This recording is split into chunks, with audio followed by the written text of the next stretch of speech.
अस्सलाम वालेकुम। मैं अपने गांव में हूँ और ये पीछे आपको ना बैकग्राउंड में परिंदों की आवाज़ें और ट्यूबवेल की आवाज़ सब चीज़ें आ रही होंगी।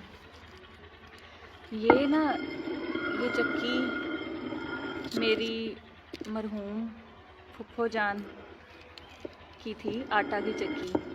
इससे ना मैंने अपने, क्योंकि मेरी दादो मेरे पैदा होने से भी पहले फ़ौत हो गई हुई थी, दादो नहीं देखी, तो फुफ्फो को ही समझ लें दादो की जगह देखा। तो दादो वाला प्यार फुफ्फो ने किया, फ़ौत हो गई हैं। तो ये उनका एक छोटा सा गांव में हवेली थी, मैं उसमें बैठी हुई और कुछ मैं उनको याद कर रही थी, उनकी निशानियाँ। ये एक नलका है हाथ वाला, ये उनकी, और ये एक सहन सा था, अब फ़ौत हो गई तो अब ये उनके लगाए हुए पौधे वगैरह उसी तरह पड़े हुए हैं। तो उनको ना कभी कभी देखते थे, वो हर चीज़ इस पे पीसती थी। वो गंदम से लेकर, उन्होंने अगर अपनी रोटी बनानी है ना, वो इतना सा सुबह सुबह लेती थी ना बेटा, इतना सा आटा, इतना से वो गंदम लेती थी और इसमें डाल के अपनी रोटी का आटा बना के और उसी टाइम उसको गूंद के और वो बना लेती थी रोटी। उन्होंने अगर बेसन की कोई चीज़, बेसन की रोटी खानी है, इतनी सी दाल लेकर फ़ौरन से उसको चावल का दिल करता था चावल।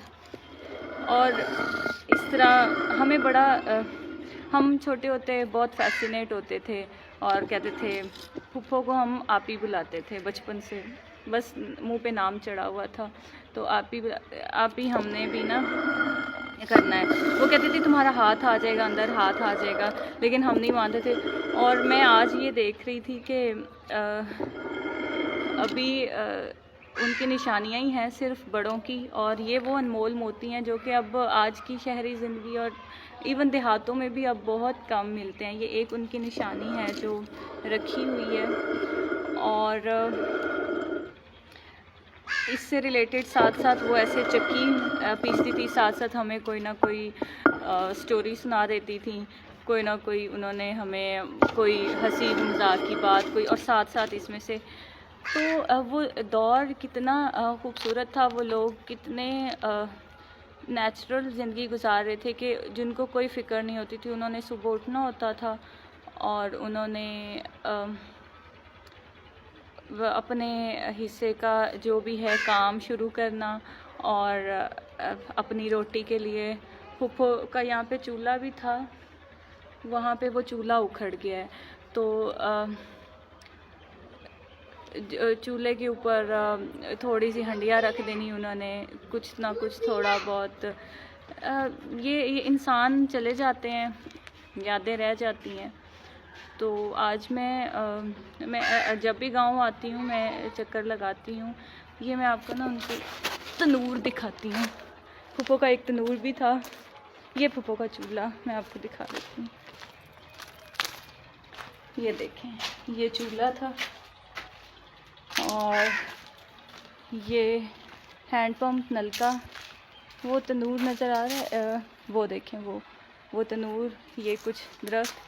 तो बस इंसान के जाने के बाद उसकी यादें होती हैं, और ये वो चीज़ें हैं जो बिल्कुल हमारे जो है ना रोपोश ही होती जा रही हैं, बिल्कुल गायब होती जा रही हैं। तो हमें मैंने अपने अब्बू का हुक्का बड़े ख्याल से रखा हुआ है, मेरे अब्बू फौत हो गए हैं, और अभी फुफ्फो की भी चीज़ें देखते हैं, उनकी याद आती है। और ये वो चीज़ें हैं जो गांव की गुज़रती हुई ज़िंदगी के कुछ अनमोल मोती हैं, समझ लें। सब कुछ डेवलप हो जाएगा, सब चीज़ें मिल जाएंगी, लेकिन ये चीज़ें, ये कीमती जो अनमोल हैं, अनमोल मोती हैं, ये अगर संभालेंगे तो संभल जाएंगे, और कुछ हमारी रिवायात, हमारा कल्चर पिछले दौर का वो हम देख सकते हैं, बच्चों को दिखा सकते हैं। मैं अपने बच्चों को दिखाती हूँ।